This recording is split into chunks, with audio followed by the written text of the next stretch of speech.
Guinea Pig here, and welcome back to Food Vlog Friday.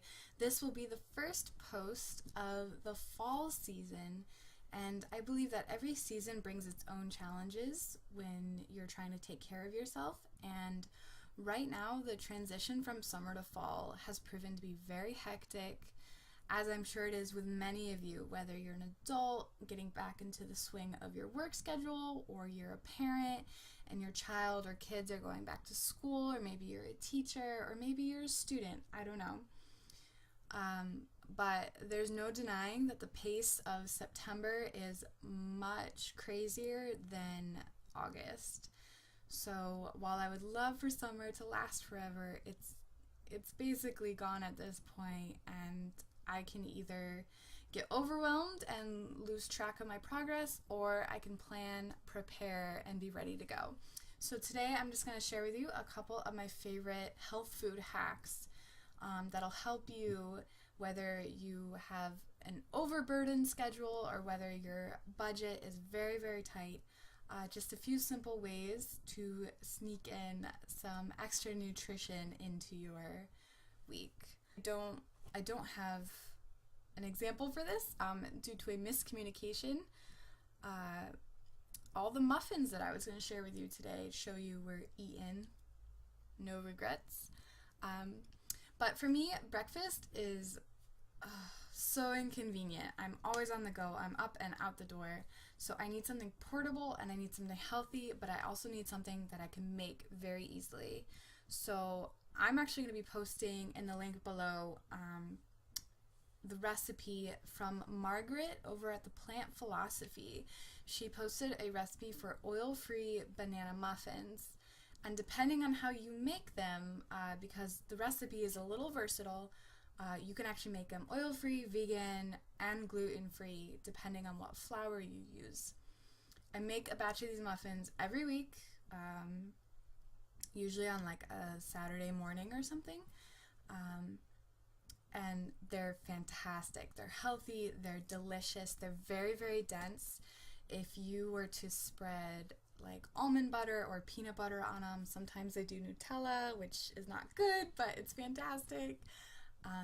It'll make it even heavier and sit much longer and get you through to lunchtime. So definitely check that out. I actually have to make a double batch now because a batch just isn't lasting.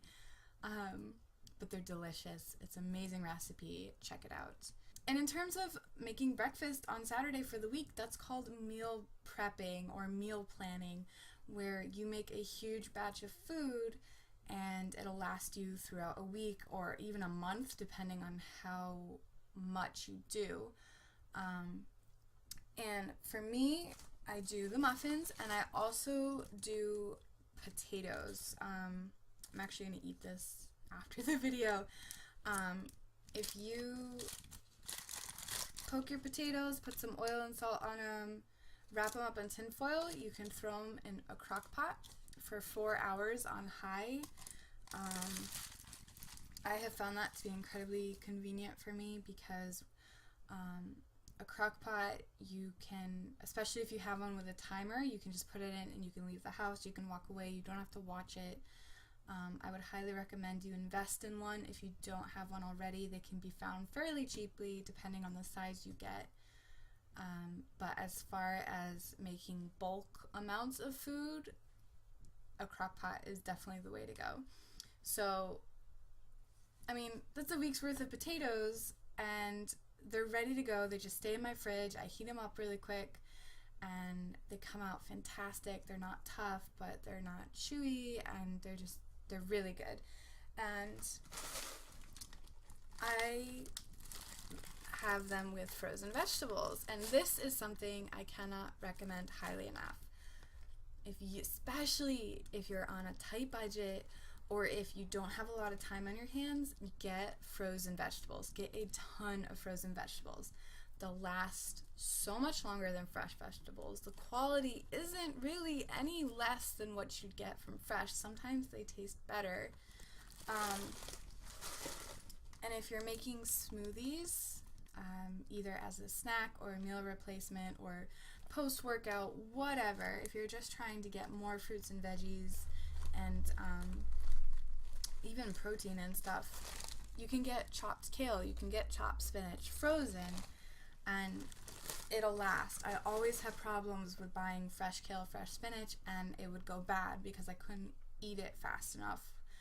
And it was very frustrating to throw that money away. So frozen veggies, I highly recommend. A portable breakfast. The oil-free banana muffins I recommend you use a crock pot, even if you're making something just like potatoes. When you wrap them in tin foil, throw them in for 4 hours on high, and you're good to go for the week.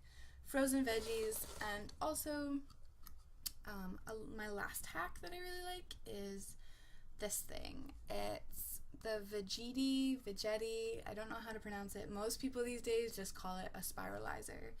And what it is this nifty little contraption where you put a vegetable in here, like, well, most common is zucchini. I use zucchini a lot. And you twist it through and it comes out in spirals like pasta. It looks like pasta, but it's a vegetable. And I don't have any zucchini. I ate it all. But that is a really, really quick way to make a very healthy meal, especially if you're trying to cut back on carbs, or if you're having problems with gluten and you can't have regular pasta, or whatever reason you have. If you'd like to trade out wheat pasta for a veggie pasta, this is a fantastic and really easy way to do it. Especially if someone hands you a whole zucchini, you're not going to eat it. It's weird.